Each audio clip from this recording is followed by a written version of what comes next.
Après la foi, après la charité, voici donc l'espérance. Pour vous parler de l'espérance, je pense d'abord à Marie. Alors peut-être parce que c'est son mois, le mois de mai, sans doute aussi parce qu'elle a cru, vraiment, elle a continué à espérer, elle a porté en elle a, si j'ose dire, donné chair à l'espérance d'Israël. Hein. Quand on entend le Magnificat, on sent que Marie converge en elle eh bien, toutes les promesses de Dieu et que Marie, eh bien, elle savait que Dieu était toujours capable d'ouvrir un avenir. Et la belle attitude de Marie, c'est pas de dire c'est pas possible, c'est pas de dire non plus je n'ai rien à faire puisque c'est Dieu qui fait tout. La belle attitude de Marie, c'est de demander à Dieu de quelle façon elle peut se rendre servante, comment cela peut se faire en elle, pas à l'extérieur, comment cette espérance que nous portons peut se réaliser en nous. Et ça, c'est vraiment une attitude très, très belle que nous donne Marie.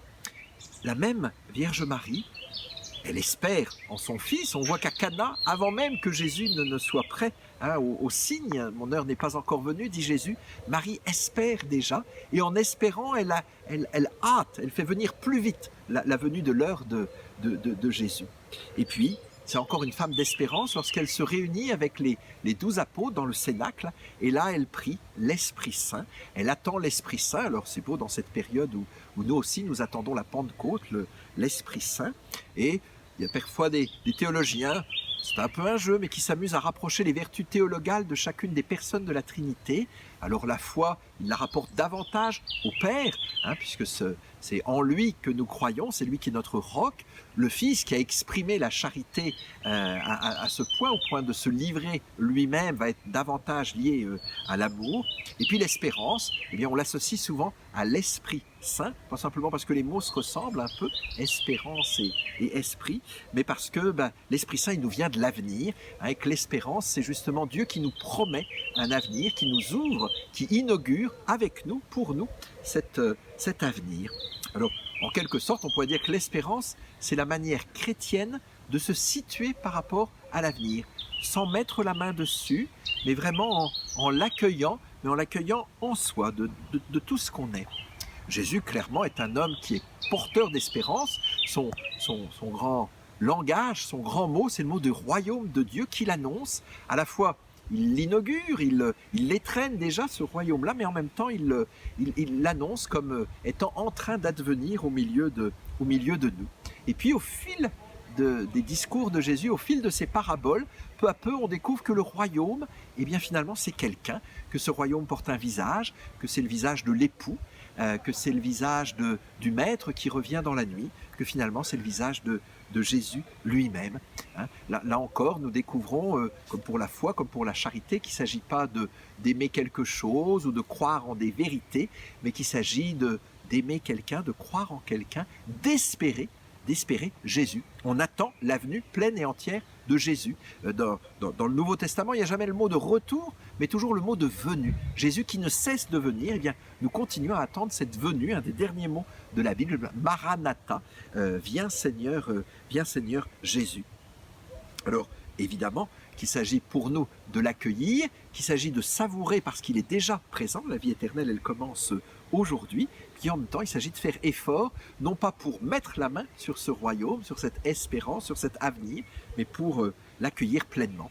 J'aime bien le fait que dans les béatitudes, il y en a un bon nombre qui soient au futur. Hein, c'est pas heureux les cœurs purs, ils verront Dieu. Heureux les artisans de paix, ils seront appelés fils de Dieu. Il y a du futur, mais c'est aujourd'hui qu'on est artisan de paix, c'est aujourd'hui qu'on est cœur pur. Et puis il y a même certaines béatitudes, il y en a 2, qui sont déjà au présent. Hein, heureux les cœurs de pauvres, le royaume des cieux aujourd'hui est à eux. Ça commence maintenant.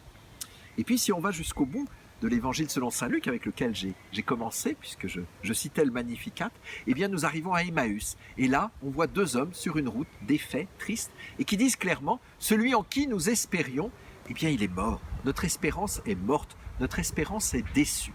Eh bien, ça va nous aider à comprendre la différence entre espoir et espérance. Même en quelqu'un que nous aimons extraordinairement, nous pouvons mettre de l'espoir.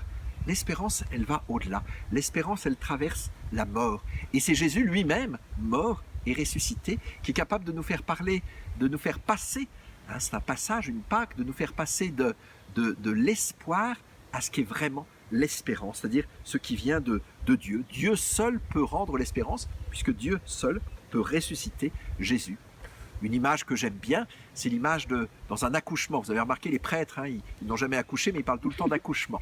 Jésus lui-même parle d'accouchement lorsqu'il évoque sa propre mort et sa résurrection. Il parle d'une femme qui accouche et qui met au monde un homme. Ça, c'est en Jean 16. Eh bien, dans un accouchement, il paraît que lorsque la tête du bébé est passée, on peut être tranquille, tout le reste du corps va passer.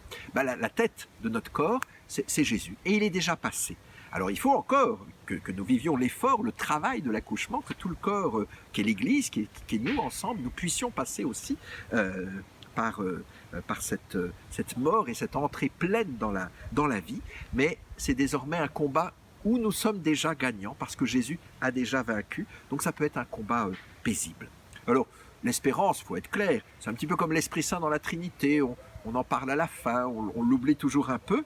Il y a un grand poète que j'aime beaucoup qui s'appelle Charles Péguy, je vous invite à le découvrir, je suis sûr qu'il va vous plaire beaucoup.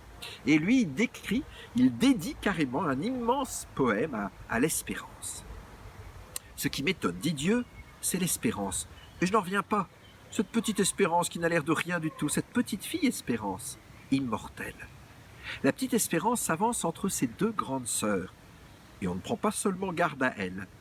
Sur le chemin du salut, sur le chemin charnel, sur le chemin raboteux du salut, sur cette route interminable, sur la route entre ces deux sœurs, la petite espérance s'avance. Entre ces deux grandes sœurs, celle qui est mariée, il s'agit de l'amour, de la charité, et puis celle qui est mère, il s'agit de la foi qui nous engendre.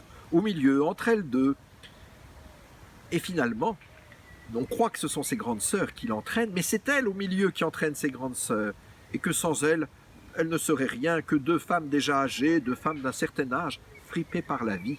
C'est elle, cette petite espérance, qui entraîne tout. Alors laissez-vous vous aussi entraîner par l'espérance.